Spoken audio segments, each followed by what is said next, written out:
Hello শিক্ষার্থীরা, welcome to school of merit. School of মেরিটের YouTube চ্যানেলে চেনা অচেনা সকলকে স্বাগত জানাচ্ছি। আজকের ক্লাসে আমি আলোচনা করছি ত্রিপুরা ইউনিভার্সিটির আন্ডারে তোমরা এই বছর যারা এনইপি 2020-তে বিএ থার্ড সেমিস্টারে পড়াশোনা করছো এবং তোমাদের যাদের মাইনর সাবজেক্ট হিস্ট্রি রয়েছে, সেই হিস্ট্রি মাইনর সাবজেক্টের ইম্পর্টেন্ট সাজেশন নিয়ে, অর্থাৎ ফাইনাল সাজেশন নিয়ে। তো সেই ফাইনাল সাজেশনের উপরে আমি আজকে একটা মিনি সাজেশন তোমাদেরকে প্রোভাইড করছি। কারণ তোমরা ইতিমধ্যে অবগত আছো, বিশেষ করে যারা স্কুল অফ মেরিটে স্টাডি করছো, স্কুল অফ মেরিটের মোবাইল অ্যাপ্লিকেশনে অলরেডি আমি সাজেশন দিয়ে দিয়েছি। তারপরেও তোমাদের মধ্যে কিছু কিছু স্টুডেন্ট আছো যারা এখনো পড়াশোনা শুরু করোনি, কিংবা তোমাদের প্রিপারেশন খুব বেশি একটু ভালো নয়। তোমরা আমাকে রিকোয়েস্ট করেছো যাতে আমি একটা মিনি সাজেশন তোমাদেরকে দিয়ে দিই। তো চলো আমাদের ফাইনাল সাজেশনটা দেখে নিচ্ছি এবং ফাইনাল সাজেশন থেকে কোন কোন কোশ্চেনগুলোকে আমি মিনি সাজেশনে রাখতে পারি। তো প্রথম ইউনিট থেকে তোমরা দেখতে পাচ্ছ যে তিনটি কোশ্চেন আমি রেখেছি। এই তিনটি কোশ্চেনের মধ্যে প্রথম কোশ্চেনটা হচ্ছে discuss the causes and impact of the Arab invasion of India, and আরেকটা কোশ্চেন হচ্ছে discuss the various sources of Delhi sultanate.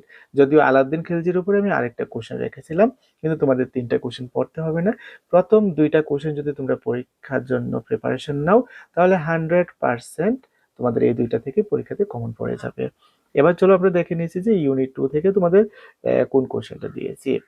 Unit 2 থেকে তোমাদেরও তিনটা কোশ্চেন আমি দিয়েছি। তিনটা কোশ্চেনের মধ্যে প্রথম কোশ্চেনটা হচ্ছে discuss the causes of the rise of the Bahmani kingdoms, আরেকটা হচ্ছে discuss the causes of the rise of Vijayanagar kingdom, এবং আরেকটা রেখেছি তোমাদের মার্কেট পলিসি অফ আলাউদ্দিন খলজির উপরে।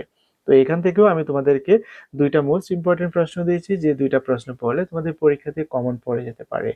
এক নাম্বার হচ্ছে তোমাদের বাহমনি কিংডম, এবং আর দুই নাম্বার হচ্ছে বিজয়নগর কিংডম। এই দুটো কোশ্চেন তোমরা ভালো করে পড়ে যেও, আশা করি দুটো থেকে তোমাদের পরীক্ষাতে কমন আসবে। এবার ইউনিট 3 থেকে তোমরা দেখে নাও যে তিনটা কোশ্চেন তোমাদের দিয়েছিলাম, discuss the causes of the decline of Delhi sultanate, আরেকটা discuss the various sources of the Mughal history, এবং আরেকটা দিয়েছিলাম তোমাদের briefly discuss the administrative reforms of Sher Shah Suri. তো এবার চলো আমি দুইটা ইম্পর্টেন্ট প্রশ্ন বাছাই করি যে দুইটা থেকে তোমার পরীক্ষাতে কমন পড়বে। এর মধ্যে প্রথমত তোমরা পড়ে নিও এক নম্বরের কোশ্চেনটা, discuss the causes of the decline of the Delhi sultanate, এবং দুই নাম্বার সেকেন্ড ইম্পর্টেন্ট হিসেবে লাস্ট কোশ্চেনটা পড়ে নিও, briefly discuss the administrative reforms of Sher Shah সূরি।